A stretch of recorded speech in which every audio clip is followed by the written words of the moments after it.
আসসালামু আলাইকুম সবাইকে। আশা করি সবাই অনেক ভালো আছেন। মনের ভিতরে একটা ঈদ আনন্দ নিয়ে আজকে এই ভিডিওটা বানালাম।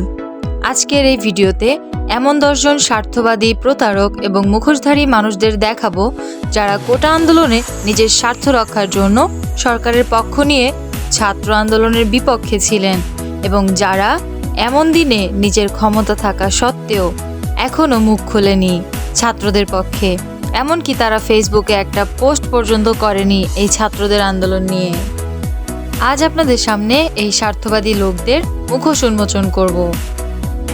নাম্বার 1-এ আছেন স্বার্থবাদী টাকালোভী সাকিব আল হাসান।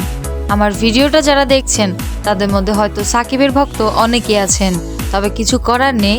আজ আমি কিছু চরম সত্য তুলে ধরব, আপনারা রাগ করবেন না। এই বাংলাদেশের জান সাকিব আল হাসান কোটা আন্দোলনে ছাত্রদের পক্ষে থাকা তো দূর, উল্টা আন্দোলন চলাকালীন সময়ে তার বউ বাচ্চা নিয়ে ভ্রমণ করেছিলেন দেশের বাইরে এবং সেখান থেকে একের পর এক ছবি সামাজিক যোগাযোগ মাধ্যমে পোস্ট করেছেন। দেশে ফেরার কথা একবারও ভাবেননি। আজকে দ্বিতীয় স্থান দখল করেছেন ফেসবুক এমপি ব্যারিস্টার জনাব সুমন সাহেব। আপনাকে আমরা কতটা না ভালোবাসতাম, অথচ সেই আপনি নিজেই একেবারে উল্টে গেলেন। আপনি নিজের ক্ষমতা ধরে রাখার জন্য নিজের ক্ষমতার লোভে শেষ মুহূর্তে জনগণের সাথে বেইমানি করলেন। আমাদের আজকের লিস্টের 3 নম্বরে আছে নাটকবাজ স্বার্থবাদী ফারাজ করিম।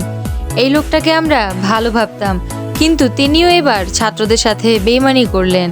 এই ফারাজ করিম চৌধুরী ফেসবুকে তার মাকে নিয়ে এসে একটা নাটক তৈরি করেছেন। সেখানে তিনি বলেন তার ছেলে পারিবারিক চাপের কারণে কোনো রকম ছাত্রদের পাশে দাঁড়াতে পারছেন না। 4 নম্বরে রয়েছে আইডল মাশরাফি বিন মুর্তজা, যাকে আপনারা এতদিন বুকে লালন করে এসেছেন, কিন্তু এই মানুষটা ছাত্র আন্দোলনে এতটাই বোবা ছিলেন তার মুখ দিয়ে ছাত্রদের পক্ষে কোনো কথাই বের হয়নি। আজকের লিস্টের 5ম স্থানে রয়েছে তহিদউদ্দিন আফ্রিদি। সামাজিক যোগাযোগ মাধ্যমে এই তরুণ ব্যাপক জনপ্রিয়। তার ভিডিওগুলো মানুষ অনেক পছন্দ করে এবং ভালোবাসে, কিন্তু এই ছাত্র আন্দোলনে তিনিও চুপ করে বসেছিলেন। ছাত্রদের পাশে দাঁড়ানোর পরিবর্তে সে ফেসবুক আইডি ডিঅ্যাক্টিভেট করে রেখেছিলেন। জনপ্রিয়তায় ডুবে থাকা এই তরুণ মানুষের আবেগের কোনো মূল্য দেয়নি।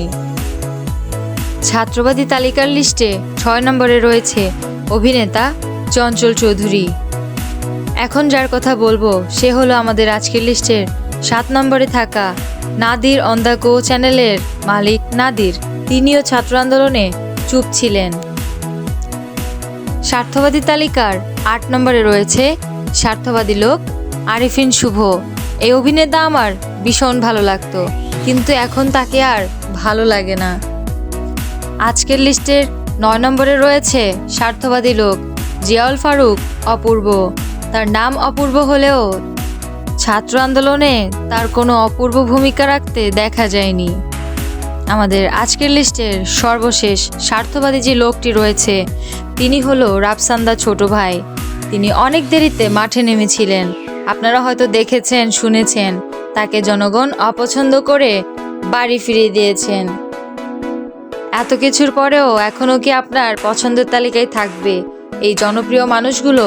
কমেন্ট করে জানাবেন কিন্তু।